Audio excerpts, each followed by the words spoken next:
Assalamualaikum warahmatullahi wabarakatuh. Perkenalkan, nama saya Belonita Noviudi, Dekas 12 Listrik 2. Di sini saya ingin menjelaskan rangkuman saya tentang globalisasi. Di sini pengertian globalisasi adalah meluaskan pengaruh kebudayaan dan ilmu pengetahuan ke seluruh penjuru dunia.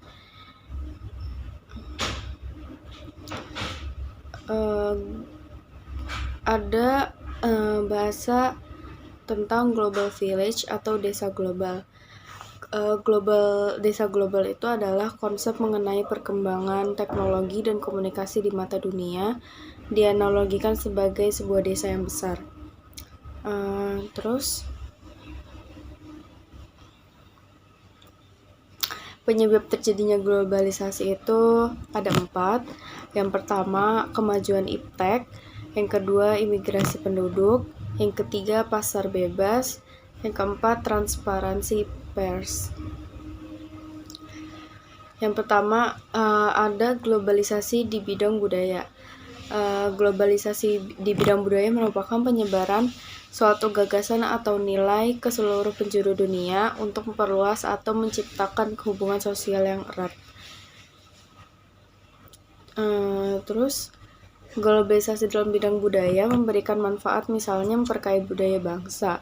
Namun di sisi lain, lahan budaya lokal dapat tergeser. Kayak mungkin karena adanya internet, budaya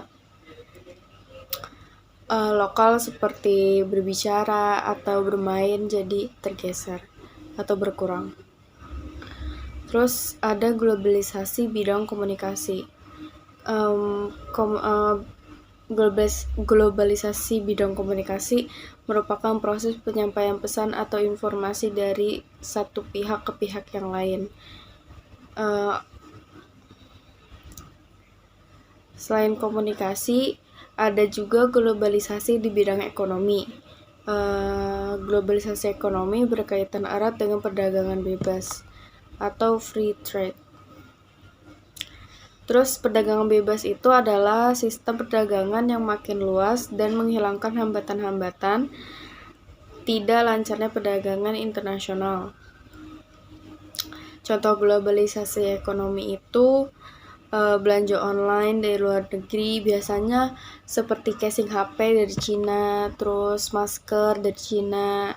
Itu bisa menggunakan handphone seperti dari aplikasi Lazada, Shopee, atau yang lainnya. Terus juga ada globalisasi bidang iptek.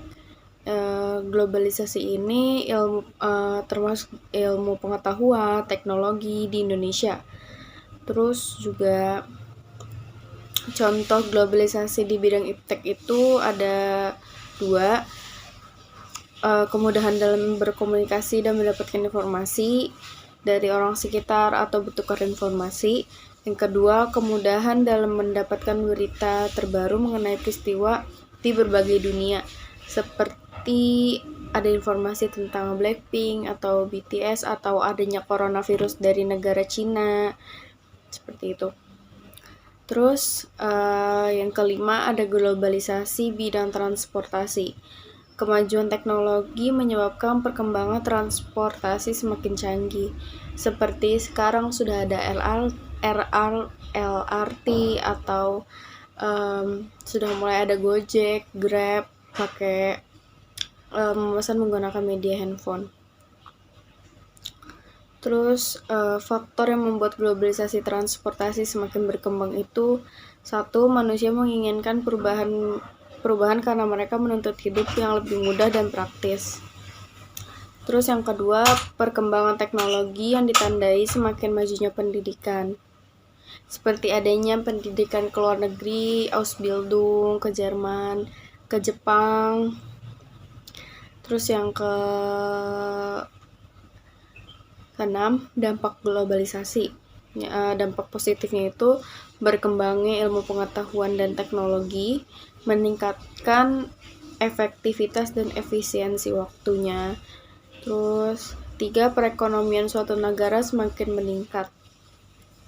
Yang keempat, komunikasi semakin cepat dan mudah. Yang kelima, berkembangnya dunia pariwisata, seperti sudah datangnya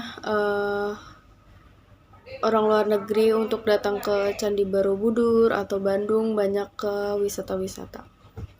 Terus yang B, dampak negatifnya globalisasi. Yang satu, westernisasi, atau suatu perbuatan seseorang yang mulai kehilangan nasionalisme dengan meniru atau melakukan aktivitas ke barat-baratan. Seperti sudah ada cover dance tentang BTS di cover sama orang Indonesia atau lagu-lagu. Terus 2, demoralisasi, itu menurunkan atau merosotkan akhlak atau moral seseorang. Sekarang sudah mulai kayak tidak ada kata maaf, tapi adanya baper banget, itu sudah hilang kata maafnya, diganti dengan kata itu. Terus yang ketiga, kesenjangan sosial ekonomi, itu perbedaan yang tajam antara satu kelompok dengan kelompok yang lain dalam bidang sosial ekonomi. Contoh kesenjangan sosial ekonomi itu ada, yang pertama, pencemaran lingkungan. Hal ini dapat diakibatkan oleh teknologi dan alat-alat mesin yang digunakan oleh pabrik, pengolahan ataupun industri, seperti pembuangan limbah ke kali atau tidak didaur ulang, tidak disaring. Terus yang kelima, ada kenakalan remaja. Hal ini sebagai bentuk dari makin memudarnya nilai budaya bangsa yang dimiliki oleh remaja, seperti tidak ada sopan santun, tanggung jawab. Terus adanya sekarang pembulian, penghinaan. Yang keenam, ada individualisme yang semakin tinggi, yang disebut sebagai perilaku yang mementingkan diri sendiri dan tidak mau tahu urusan atau kepentingan orang lain. Contoh sikap individualisme itu menggunakan handphone tanpa perhatikan keadaan di sekitarnya. Seperti contohnya, semisal saya sakit, tapi orang di samping saya tidak tahu kalau saya sakit, saya sudah batuk-batuk, tapi dia tetap konsen dengan HP-nya. Itu saja yang bisa saya jelaskan di video ini tentang globalisasi.